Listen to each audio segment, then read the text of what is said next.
Assalamualaikum dan salam sejahtera kepada semua guru yang pengetua hormati dan banggakan. Hari ini pengetua ingin mengajak cikgu-cikgu semua berhenti seketika, bukan untuk bercakap tentang jadual, bukan tentang peperiksaan, bukan tentang fail atau data, tetapi tentang amanah. Tugas mendidik adalah amanah. Cikgu-cikgu yang pengetua kasihi, tidak semua orang dipilih untuk menjadi guru, kerana mendidik bukan sekadar menyampaikan ilmu tetapi memegang masa depan manusia. Setiap murid yang masuk ke kelas kita datang dengan latar yang berbeza.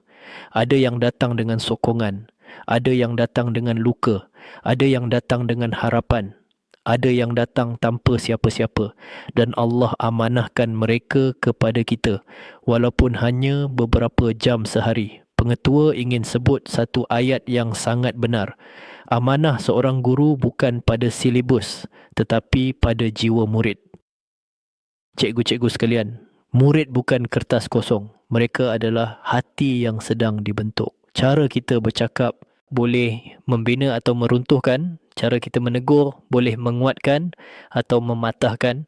Cara kita melayan boleh menyelamatkan atau melukakan. Itulah beratnya amanah ini. Pengetua tahu tugas ini tidak mudah. Ada cikgu yang mendidik dalam keadaan penat. Ada cikgu yang mengajar sambil memendam masalah peribadi. Ada cikgu yang diuji dengan murid yang mencabar kesabaran.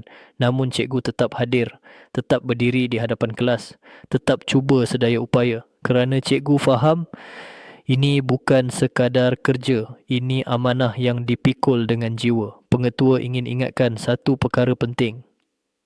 Amanah tidak menjanjikan pujian tetapi menjanjikan pertanggungjawaban.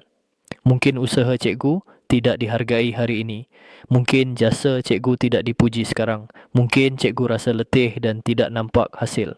Tetapi yakinlah cikgu, setiap amanah yang ditunaikan dengan ikhlas tidak pernah sia-sia. Murid yang hari ini susah dibentuk, mungkin esok menjadi insan yang kuat. Murid yang hari ini bermasalah, mungkin suatu hari menjadi pemimpin berjiwa besar. Dan bila itu berlaku, walaupun cikgu tidak disebut, Allah tahu peranan cikgu. Cikgu-cikgu yang pengetua banggakan, amanah mendidik juga bermaksud berlaku adil walaupun penat, bersabar walaupun diuji, mendengar walaupun sibuk, menegur tanpa menghina, membimbing tanpa memilih kasih. Itulah amanah sebenar seorang guru. Pengetua ingin berkata dengan penuh hormat, guru yang menjaga amanah sedang menjaga maruah profesion. Setiap tindakan cikgu mencerminkan nilai pendidikan. Setiap keputusan cikgu memberi kesan kepada hidup murid.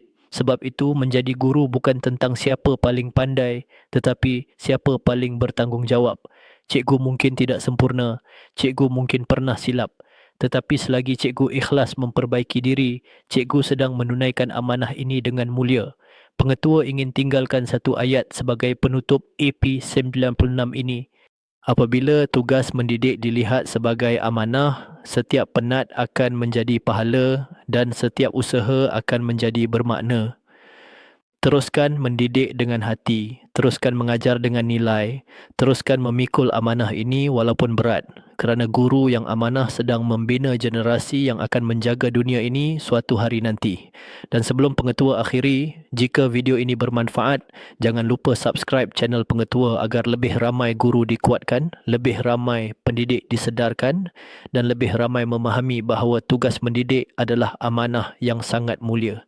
Terima kasih cikgu. Teruskan melangkah kerana amanah ini Allah pilih cikgu untuk memikulnya.